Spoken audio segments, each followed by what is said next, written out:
And now, for the first time in history, the ashes of the king are brought back to this kingdom. And now, our Lady Elara must choose. Will she destroy the ashes, or will she let her people perish?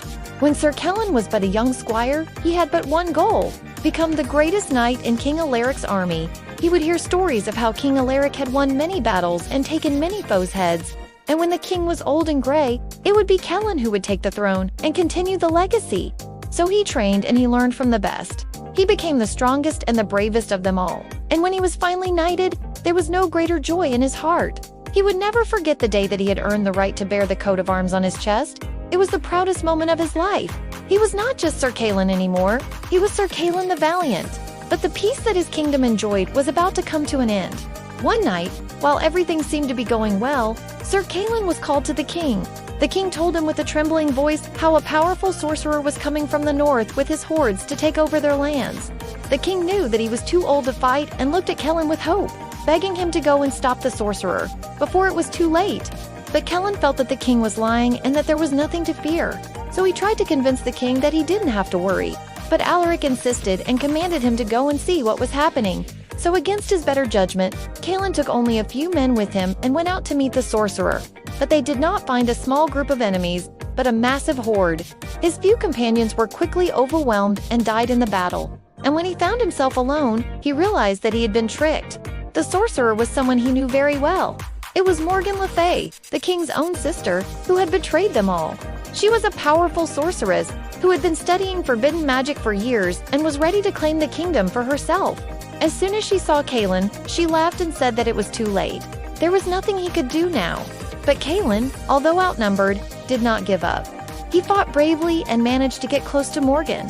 With a quick movement, he dealt a fatal blow and hit her in the chest. But he did not realize that she was wearing a pendant under her armor, which protected her vital organs. And when the pendant shattered, a dark energy spread from her body, covering the whole battlefield. Then everything went black. When Kellen came to, he found himself lying on the ground, defeated and covered in blood. But that was not the worst part. Something terrible had happened to him. His entire body felt heavy and painful, and he had no control over it.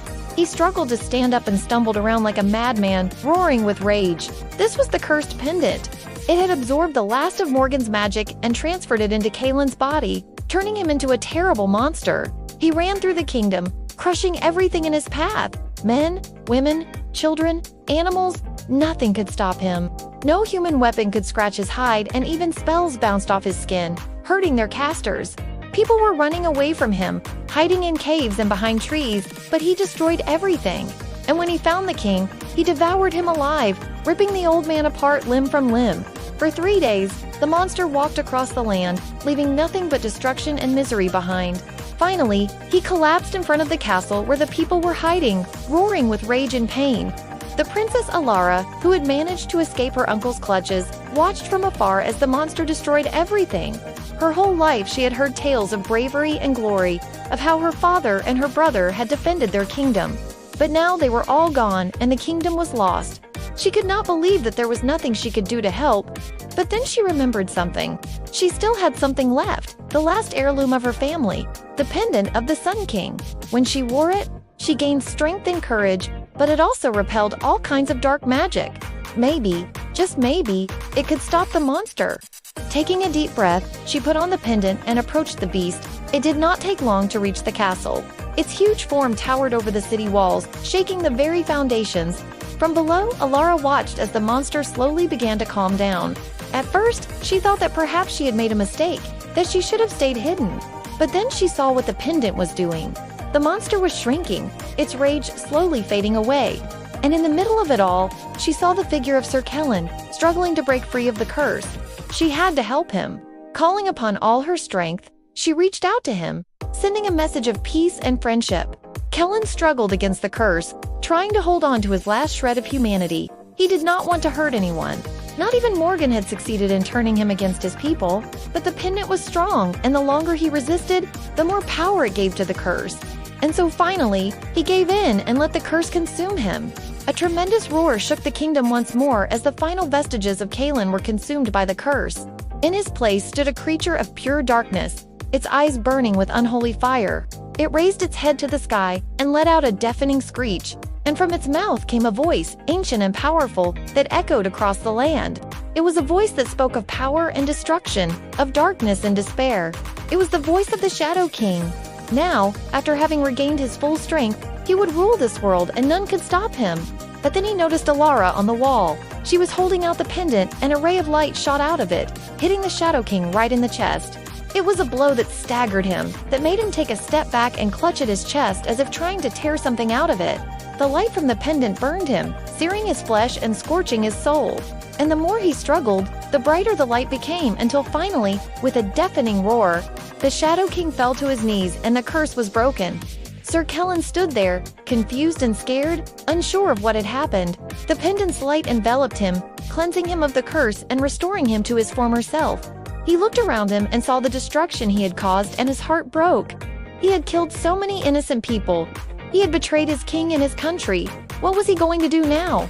But then he saw Elara, and she offered him the pendant, hoping that he could understand what had happened. Kalen took it, and suddenly everything came back to him. He remembered the battle, the pendant, the curse, and his betrayal. He felt terrible. How could he have done such a thing? What could he do to make it right? Elara understood his pain. She knew that he hadn't meant to do what he had done. The curse had taken control of him, and he had no choice but to obey. But still, he was the one who had carried out the attack, and now he would have to pay for it. She did not blame him, though, and she offered him the chance to redeem himself.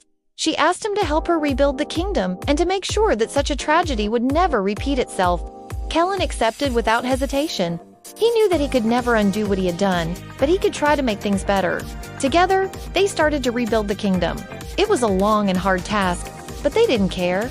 They worked side by side, helping each other and the other people to get back on their feet. Slowly, the kingdom began to heal. The people were grateful for Kalen's help, and they forgave him for what he had done. And in time, the memory of the Shadow King faded away. Years passed, and the kingdom prospered once more. Kalen and Elara ruled together, making sure that peace and justice would prevail. Kalen became known throughout the land as the hero who had saved them from the Shadow King, and Elara was loved by her people for her kindness and compassion. Together, they had created a new era of peace and prosperity.